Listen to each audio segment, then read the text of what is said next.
Hello and welcome to my channel. Today we will be synthesizing another really weird favorite of my compounds. Tert-Butyl N N-dibromocarbamate. Yeah, that's right, another N N-dibromamine just dropped. But anyway, let's get into it. For our synthesis, we're going to be following this paper shown here. We're going to start off by grabbing a 100 ml beaker with a stir bar. We then add 4 grams of sodium hydroxide to the 100 ml reaction vessel, followed by 50 ml of deionized water, allowing the sodium hydroxide to completely dissolve before continuing.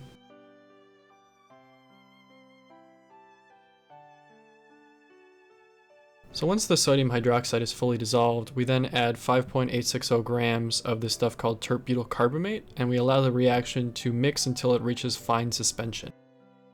We then get to start adding our bromine, and it's at this point that I'd really like to just emphasize the fact that bromine's really bad for you and really dangerous, so please don't ever do this unless you're a qualified professional inside of the fume hood. But into a dropping funnel, we add approximately 19 grams of bromine, which is around 6 mils. Some of it gets through here, but that's not too much of a problem because we're going to be adding it dropwise anyway.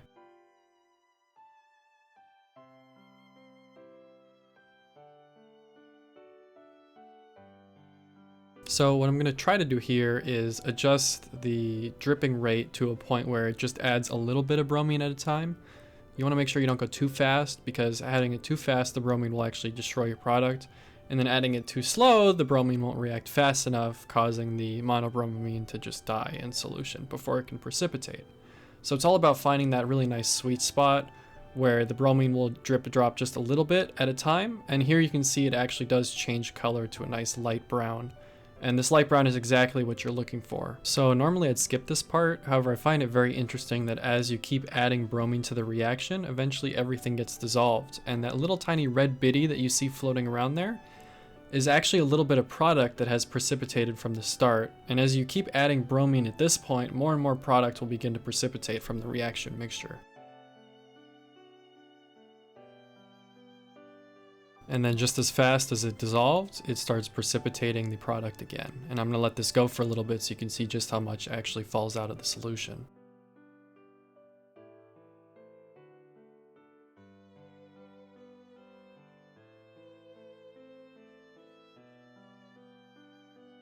Once all the bromine has been added and the product is fully precipitated, I let the reaction stir for about 2 hours until completion. It is at this point that we're ready to start filtering the product out from the reaction mixture.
I also wash it out with cold water a couple times, as well as wash the product with cold water a couple times.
We then prepare a 250 ml beaker where I add approximately 150 mils of DCM to it. And what we're going to do is we're going to dissolve the product here and purify it, the product that we precipitated out.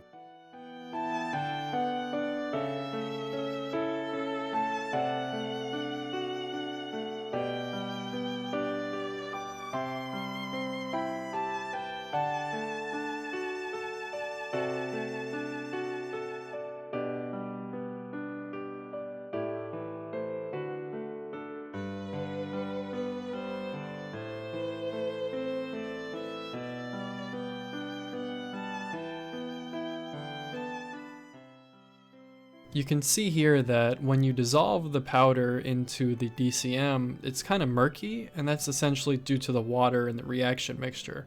Shortly here, we're going to add some magnesium sulfate, some dry magnesium sulfate to this reaction mix to get it to be completely dry. What it does is essentially sucks out all the water from the DCM.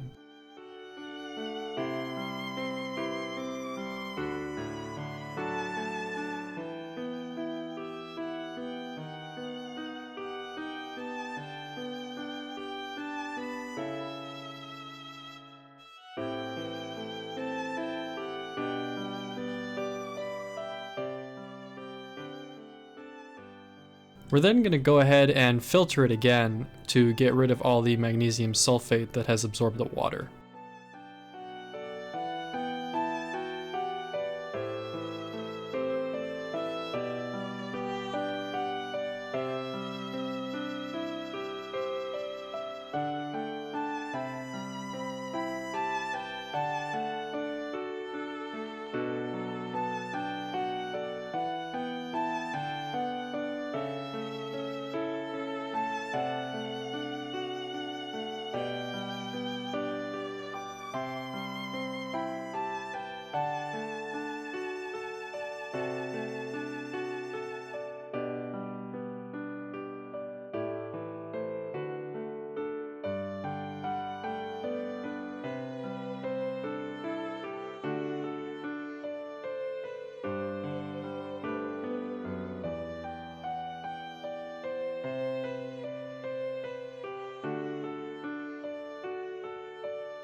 Here I'm transferring the dried DCM into this round bottom flask to evaporate it down.